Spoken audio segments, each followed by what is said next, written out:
ទៅដល់ស្រុកកេរីវងបើសិនជាអត់បានទៅញ៉ាំបាញ់ឆែវអូយស្ដាយក្រោយណាស់បងប្អូនអរគ្នាបាញ់ឆែវនៅជើងភ្នំទឹកធ្លាក់ជ្រុះផ្អោកបងប្អូនអូយនេះចាក់គេហៅថាទាំងផ្ទះហ្មងសម្រាប់ពុកម៉ែបងប្អូនដែលអញ្ជើញទៅលេងអត់ឲ្យចាំយូរទេផ្ទះមានទាំងប្រមាណហ្នឹងក៏ថាមកផ្ទះមកផ្ទះមកផ្ទះមកផ្ទះអញ្ចឹងពុកម៉ែបងប្អូនមើលកលេចមកមើលការចាក់បាញ់ឆែវមកគាត់មើលតំណងណាអញ្ចឹងតំណមតែយើង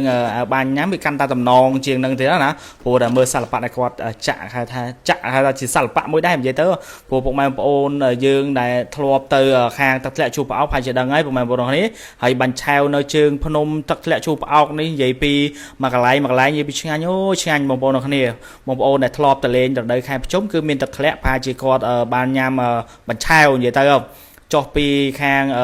ផ្សារប្រយ៉ងកោមកគឺមិនភ្លេចទេបាញ់ឆែវហើយថ្ងៃនេះគឺថាបានជួបជាមួយនឹងម្ចាស់ហាងដែលគាត់មានជំនាញមិនក្រោម10ឆ្នាំទេបើនិយាយពីប្រវត្តិគាត់ទៅចាក់តាំងពីគាត់នៅកំមុំរហូតដល់គាត់មានកូនកន្លោះហើយនិយាយទៅ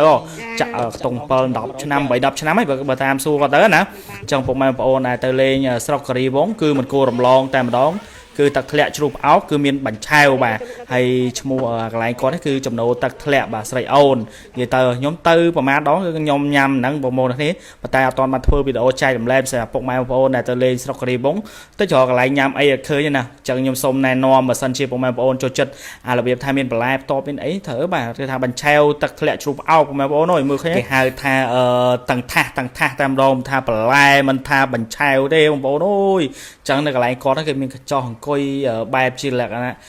ដឹងអីចងចឹងទៅហើយមានអាងទឹកនោះប៉ុន្តែអាងទឹកខាងហ្នឹងអត់ទាន់មានទឹកលេងទេសម្រាប់ពុកម៉ែបងប្អូនដែលចង់ទៅលេងទឹកអីជាមួយនឹងទឹកធ្លាក់ជ្រុះផ្អោកគឺអាចទៅអំឡុងខែ9រហូតដល់ខែ11ព្រោះនៅនេះគឺមានទឹកធ្លាក់ដ៏សែនសុខស្អាតមែនទែនពុកម៉ែបងប្អូនគ្នាអញ្ចឹងយើងមកមើលការចាក់បញ្ឆៅរបស់គាត់វិញគឺគាត់មានជំនាញចាក់យូរមែនទែនពុកម៉ែបងប្អូនគ្នានិយាយអាចថាចាក់តចំនួនតែម្ដងគឺគាត់ចាក់តាំងពីកូនគាត់នៅទូចរហូតដល់ពេញម្លោះហើយសួរនាំគាត់ទៅណាឃើញគេចាក់តចំនួនពុកម៉ែបងប្អូនអូយបន្លែគេនេះតំណងណានិយាយទៅគេថាបៃតងខ្ចីញ៉ាញ់តែម្ដងហើយទឹកច្រឡុចទឹកច្រឡុចដែរណានេះទឹកច្រឡុចថែម5ចានតែម្ដងសម្រាប់បាញ់ឆែវនៅស្រុកកេរីវងនេះពុកម៉ែបងប្អូននេះទៅអញ្ចឹងអត់ទៅណា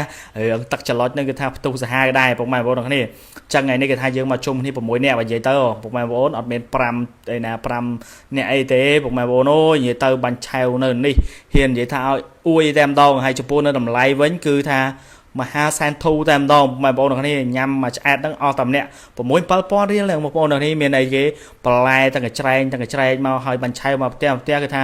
ញ៉ាំមិនអស់ទេដូចចែអាវសនេះចឹងមកផ្ទះឃើញមានគាត់អញ្ចឹងមែនតែគាត់ញ៉ាំតិចណាបងប្អូនគ្នាសល់កន្លះផ្ទះទៀតគឺខ្ញុំជាអ្នកបង្ហើយហើយដូចជានេះគ្រីស្ណានេះបាទចាញ់ challenge គេថាត្រូវប៉ាវទាំងអស់ហ្នឹងបងប្អូនគ្នាដោយសារតែ challenge ឡើងលើប្រយ៉ងកោហើយបាទអញ្ចឹងឡើងទៅមានអីបាយក្អួតតែម្ដងអញ្ចឹងសម្រាប់ពុកម៉ែបងប្អូនដែលទៅលេងណាទៅលេងខាងស្រុកកេរីវងហើយកុំភ្លេចទៅបាញ់ឆែវផងបាទព្រោះនៅស្រុកកេរីវងគឺបាញ់ឆែវគេល្បីមែនតើបងប្អូនភាគច្រើនបងប្អូនដែលធ្លាប់ទៅខាងទឹកធ្លាក់ជួបផ្អោកហើយជាបងប្អូនដឹងហើយថាទៅនឹងដើម្បីឲ្យគេតែមួយលេងទឹកធ្លាក់ឲ្យមួយទៀតគឺគេហៅថាបាញ់ឆែវនៅនឹងឆ្ងាញ់មែនអត់និយាយហត់ទេបងប្អូនសំបីតែពេលនិយាយនោះក៏នឹកឃើញដល់រសជាតិបាញ់ឆែវគាត់ដែរបងប្អូនអូយជាតិណាស់បងប្អូនមើលតែមាត់ម្នាក់ទៅគឺថាអែមតែម្ដងអញ្ចឹងជាចុងក្រោយបាទមាត់ខ្ទេចខ្ទីគ្មានសល់សំបីតែ